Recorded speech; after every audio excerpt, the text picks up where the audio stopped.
The broadcast is now starting. All attendees are in listen-only mode.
Good morning. Today we are going to discuss about arches of foot.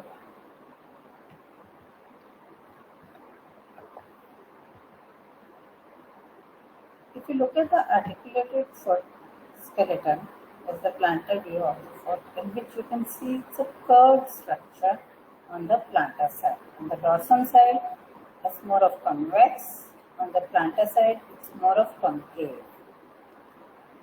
The foot is made up of 26 bones with 33 joints and more than 100 tendons, muscles and ligaments etc. The bones of the foot are called tarsals, metatarsals and phalanges. Tarsus word is the word tarsus means ankle. Ankle is basically the proximal region of the foot. Proximal region of the foot consists of 7 tarsal bones: the talus, which is also called the ankle bone; the calcaneus, which forms the prominence of the heel, is also called the heel bone.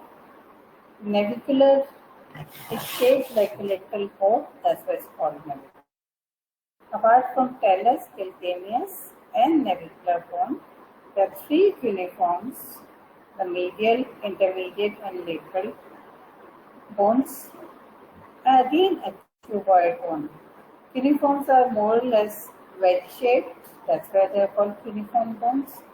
The cuboid is more or less cube-shaped, that's why it's called cuboid. There's the calcaneum, there's the talus, there's the navicular bone. The 3 cuneiforms, the medial, intermediate and lateral, and towards the lateral and cuboid. And the X-ray lateral view of the foot, we can identify this tibia fibula, this is the calcaneum or the heel bone. This is the lateral view, this is the talus, this is the head of the talus fitting into concavity of this navicular bone. Then you can identify cuboid bone and the cuneiforms. Then apart from that, there are 5 metatarsal bones: the first, second, medial to lateral, third, fourth and fifth. Then there are 3 phalanges and the lateral 4 fingers of the toes and 2 phalanges only in the great toe. So 14 phalanges in total, 5 metatarsals and 7 tarsal bones. If you look at the weight bearing area of the foot,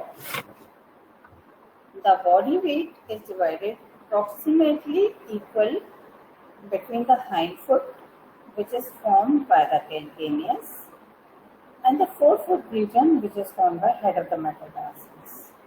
is a plantar view of the foot. There's the medial side, there's the lateral side, these are the great toe and the lateral foot. Towards the heel side, half of the foot body weight goes, and towards the head of the metatarsals, rest half of the body weight is transmitted. At the forefoot region, 5 points of contact with the ground include one large medial one, and in this there are two sesamoid bones associated with head of the first metatarsal bone. The two sesamoid bones associated with the long flexor tendons present in the plantar aspect of the foot, flexor, hallucis, longus, and they are associated with the head of the first metatarsal bones, and laterally rest of the four heads of the lateral four metatarsal bones. The first metatarsal supports a major share of load with the lateral forefoot, that is lateral four metatarsals, their heads providing the balance. Now foot is an arched structure, so that the foot can support the body weight. It serves as a lever to propel the body forward, whether in walking or running, and then supports the body weight also in standing position. Now we saw that the foot is composed of many bones, but in case if foot possessed a single bone, then in that case it cannot adapt itself to uneven surfaces, and its propulsive action, that is walking, will depend entirely on the gastrocnemius and the plantaris. So if foot was a single bone instead of these multiple tarsal bones which we saw, the 5 metatarsals, 14 phalanges, and the 7 tarsal bones, since there are multiple bones present, if it would have been a single bone, no joints, no multiple bones, then it would have been straight. So it would act like a simple lever only, with the leg bones coming from above and the single bone of the foot from below. So propulsive action will be provided only by the calf muscles, the gastrocnemius and plantaris in that case, and the foot won't be able to adapt itself to uneven surfaces on the ground. But if the foot is formed by multiple small bones and many joints are present, so in such a situation the foot is capable to adapt itself to uneven surfaces so that the balancing is possible. Also, along with the gastrocnemius, the soleus and plantaris, the long flexor muscles and small muscles of the foot will also assist in propulsive action. So this is the case in case of humans. The long flexor muscles, small muscles of the foot also assist gastrocnemius, soleus, plantaris in propulsive action, and by virtue of presence of many small bones and multiple joints, the foot is capable to adapt itself to uneven surfaces. Now, why there are arches in the foot? All of you have seen the flyovers, the metro bridges. So, if you remember, when they were being constructed, you must have noticed that they are constructed by small stones, small segments, and then they are joined together, those segments, to make that particular flyover. So, that flyover is also similar to arch only. Arches are present because a segmented structure can hold up the weight only if it is built in the form of arches, not as a single unit. In case of foot, The weight is distributed on the heel posteriorly, that is the calcaneum, and the head of the metatarsal bones in front. Because of the arch present, the pressure on the nerves and vessels present in the sole gets minimized. So this is also one of the very important functions of the arches, because it helps in minimizing the pressure on the nerves and the vessels in the sole. Also, because of the arches present, the forward propulsive action of the foot is easier. The foot is able to adopt itself to uneven surfaces, and small flexors, long flexor tendons present in the sole of the foot also help gastrocnemius in the propulsive action of the foot.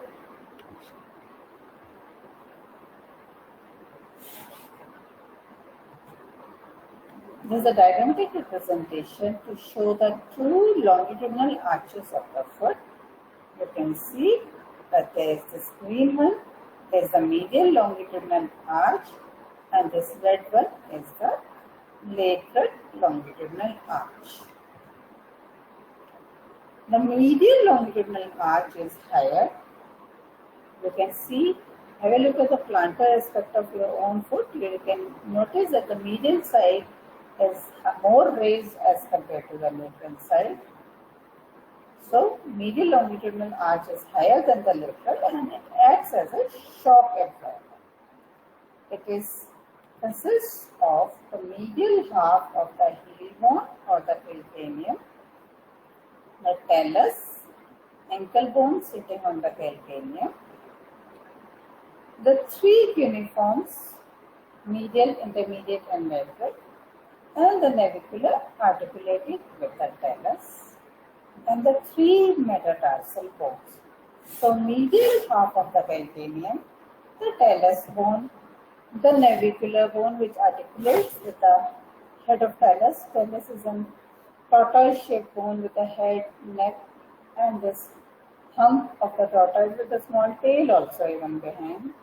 So, head of the talus articulates with the navicular, and the three cuneiforms, and the median three metatarsal bones, they all form the medial longitudinal arch. So, in this you can identify that this is the superior articular surface of the talus, this is the head of the talus by which it is articulating with the navicular. So, the main joint for maintaining this medial longitudinal arch is talocalcaneo-navicular, that is between the talus and the navicular and the calcaneum. So, talocalcaneo-navicular joint is the main joint of this medial longitudinal arch. These are the three cuneiforms, the medial, intermediate and lateral. Navicular, lateral view, you can't see the lateral cuneiform, and the three medial metatarsals. From the dorsal side, that is from the dorsum of the foot, this is how we can identify the medial longitudinal components, longitudinal arch components, the calcaneum, the talus bone, the navicular boat-shaped bone, and three wedge-shaped cuneiforms, and the three metatarsal, medial three metatarsal bones. As far as lateral longitudinal arch is concerned, name itself suggests it's on the lateral border of the foot. And if you look at your own foot, you can notice that it is lower as compared to the medial longitudinal arch, and it's mainly responsible for transmitting weight and thrust to the ground. The medial longitudinal arch mainly acts as a shock absorber. Lateral helps in transmitting, since it's lower arch, it helps in transmitting the weight and thrust to the ground. The lateral longitudinal arch of the foot is formed by the lateral half of the calcaneum bone, the cuboid bone, and the lateral two metatarsals, that is fourth and fifth metatarsals. So lateral half of calcaneum, the cuboid, and the fourth and fifth metatarsal bones form the lateral longitudinal arch, which is lower as compared to the medial longitudinal arch, and this, since it's lower, it helps in transmitting the weight and thrust to the ground.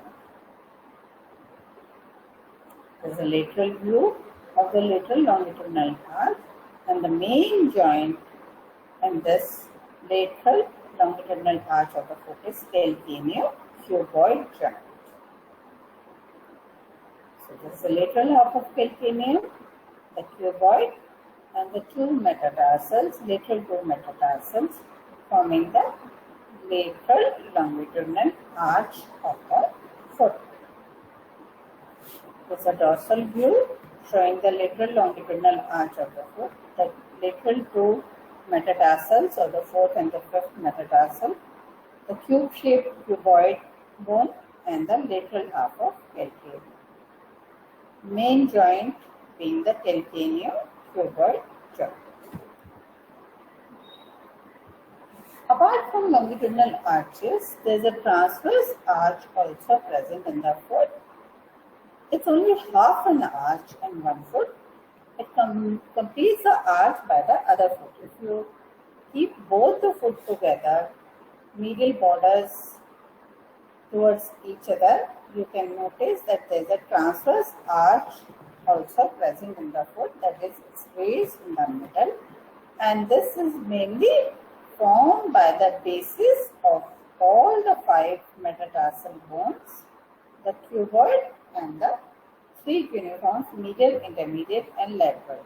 The middle portion of the foot is also raised transversely, and with one foot it forms only one arch only, and it completes the arch with second foot, that is, both the foot are close to each other at the medial border, formed by basis of the metatarsal bones. Base is the proximal end, head is the distal end, the cuboid, and the three cuneiform bones.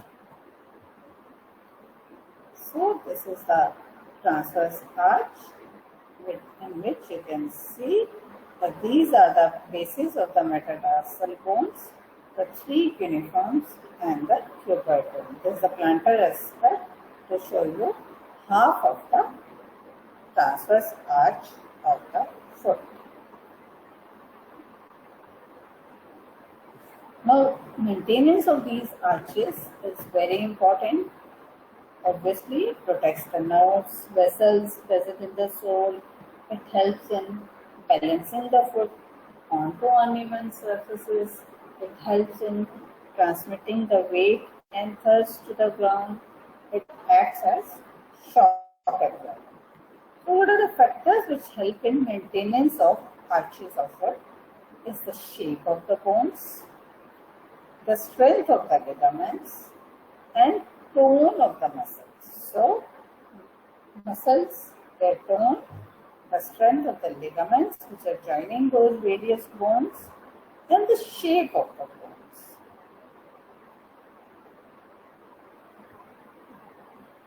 Shape of the bone, especially quite visible in case of transverse arches, because they are wedge shaped.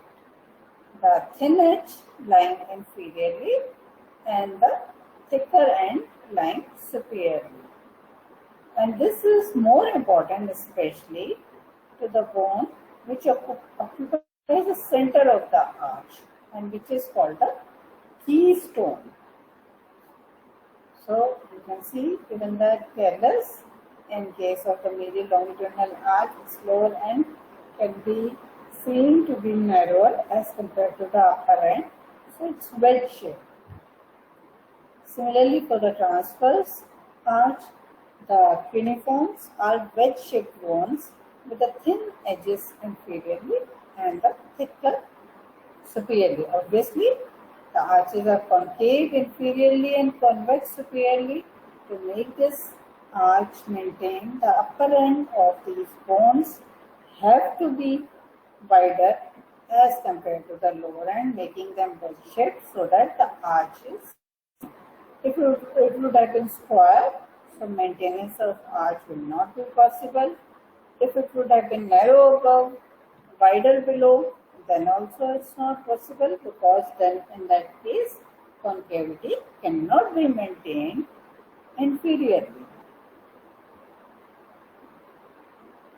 Apart from that, the inferior edges of bones are tied together by various ligaments. Like if you hold some structures and staple them together inferiorly.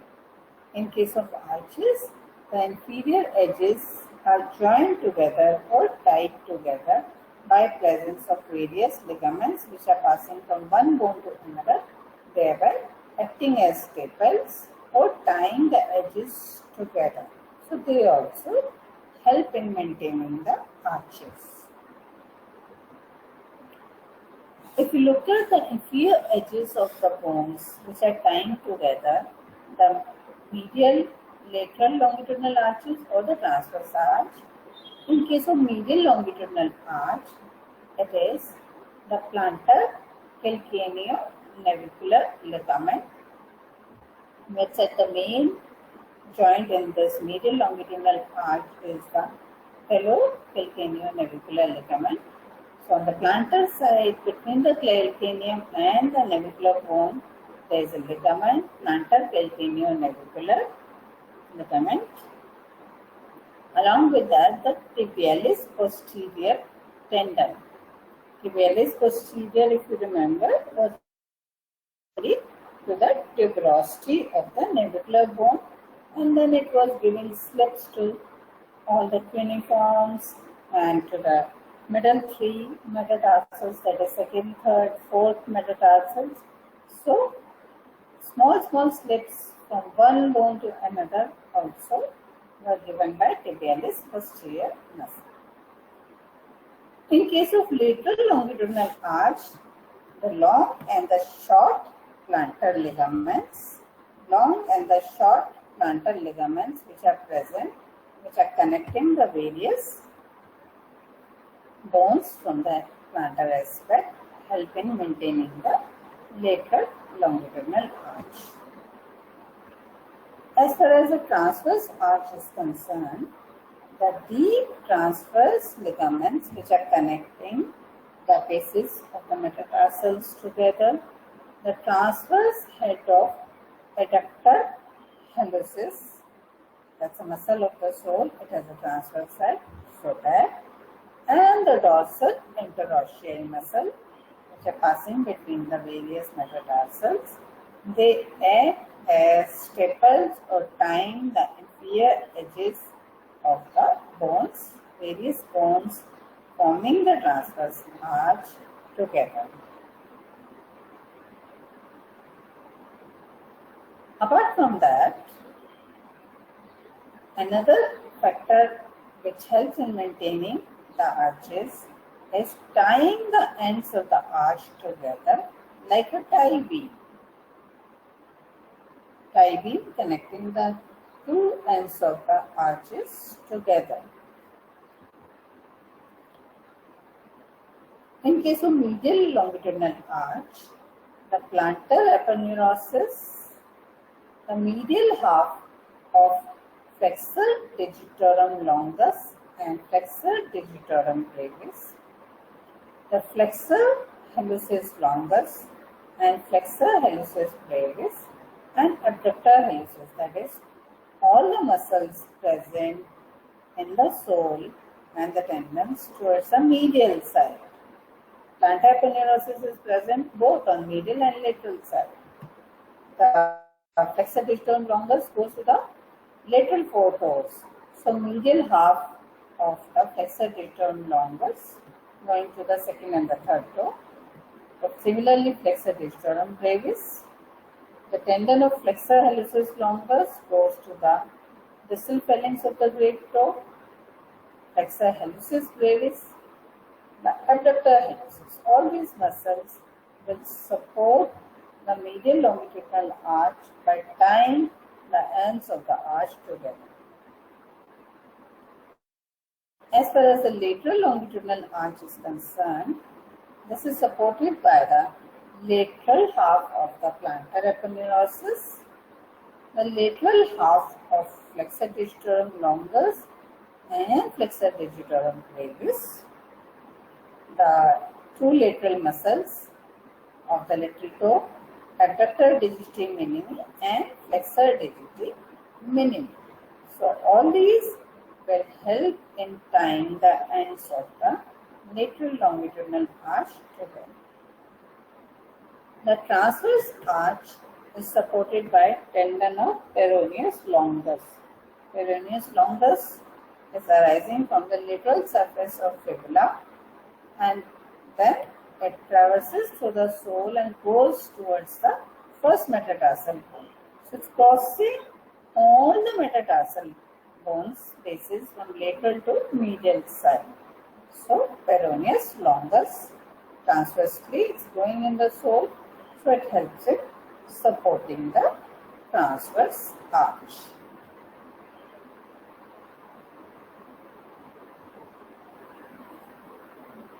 Apart from these ends joined together like staples or the tie beams, another structure which helps in supporting the arch is like in a suspension bridge, suspending the arch from above, supporting the arch from above.